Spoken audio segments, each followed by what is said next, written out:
déteste les chiffres de l'ANSD. Grave. Pourquoi? Parce que jigéen ñi ñoo ëpp góor ñi. Ah bon?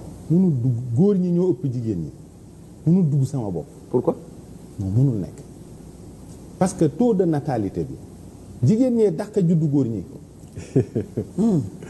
taux de mortalité infantile bi boo yee dàq góor ñee dàq dee jigéen ñi mais xam nga gis nga Pape affaire u chiffre ci ay dama chaque jour dama ciy nekk parce que man je suis obsédé par l'importance de la démographie, la maîtrise de la démographie.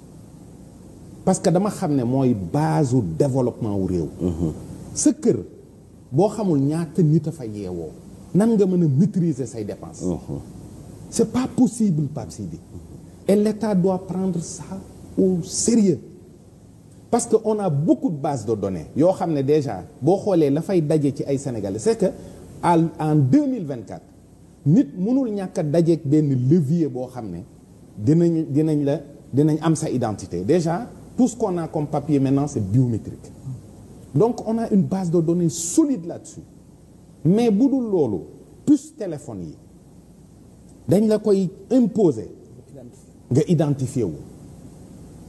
Il faut que nit ñi kenn ku nekk que le président de la République leur fasse comprendre pourquoi dañ leen war a wàññi xam ñaata exactement nit ñoo nekk Sénégal juddoo fi yor nationalité bi ak exactement ñaata nit ñooy dee ñan ñooy wax ay nit kenn du leen wàññi wolof.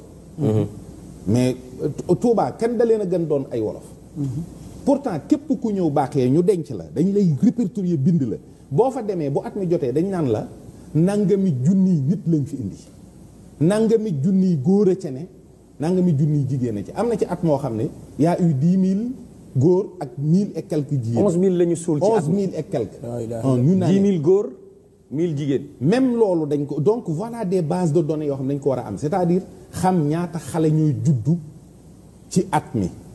Parce que hôpitaux yëpp amul benn hôpital bu dul bind fii ci Sénégal amul benn hôpital bu xale di juddu ñu sang ko wàcc ko mu dem mais ça c'est des chiffres yoo xam ne le ministère de la santé doit les fournir impérativement ñaata nit ay juddu ci ay réew mi ñaata nit ñooy faatu ci réew mi ñaata xale yu góor ñooy juddu ñaata xale yu jigéen ñaata famille ñoo fi ne mariage yi dañ koy jàkka sax léegi boo demee ñu defal la këyit amatul benn sëy bu ñu takk te amul këyit.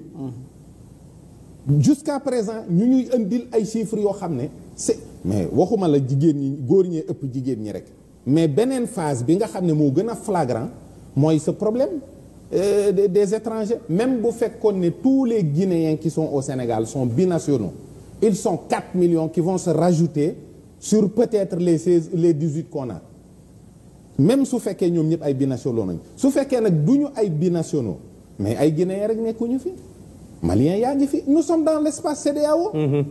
te nit ñi ay carte d'identité biométrique lañ fi indi ak i passeport.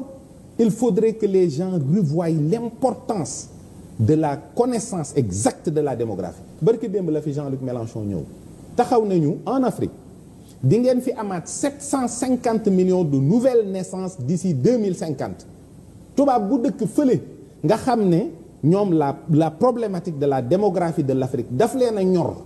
ba mu ñëw fi di ñu ko wax naan ñu xool leen nan ngeen di def doom yooyu di waaj a juddu Afrique buñ juddoo fan ngeen leen di yóbbu ñu jàngi parce que njàng lu am solo la ci yan espace ngeen di yaree ndox problème lay doon courant problème lay doon.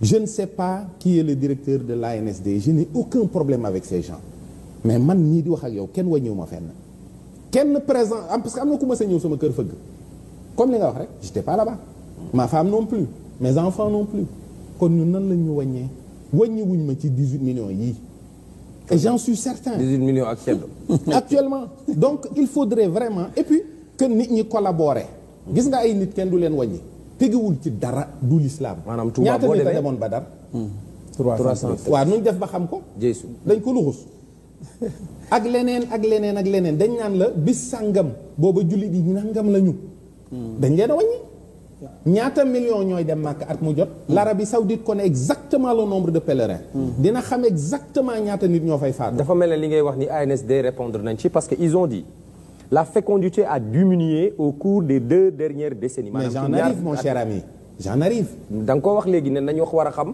waaw ñaata nit ñooy juddu. waaw ñoom ci li ñu génnee ci rapport bi dañ on a fait c'est pas la première fois qu'on fait une émission. waaw la baisse de fécondité. waaw il y a beaucoup de facteurs qui tournent autour de ça. waaw parmi lesquels.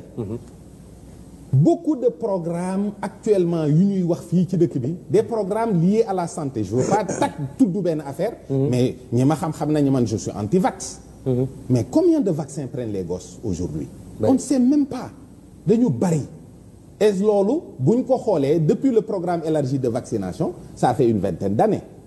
yaa ngi dégg l'industrie de la malbouffe qui nous fait grossir tout le temps les sodas.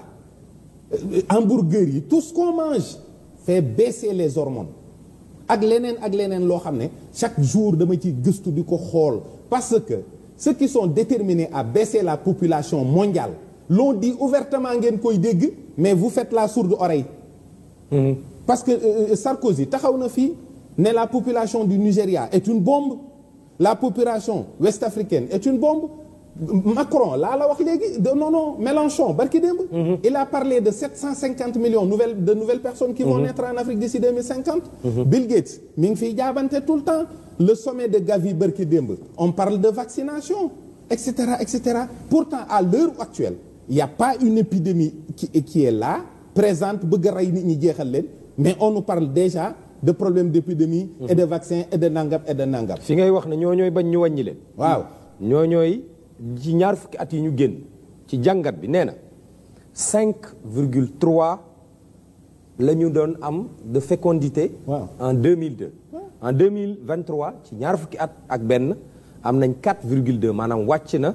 taux bi wàcc na taux de fécondité waaye région bi nga xam ne ñoom ñu ngi maintenir seen taux de fécondité ba mu dépassé sax fi mu nekkoon en 20 ans. waaw mooy la région de Diourbel. waaw Bambey Ndiarème.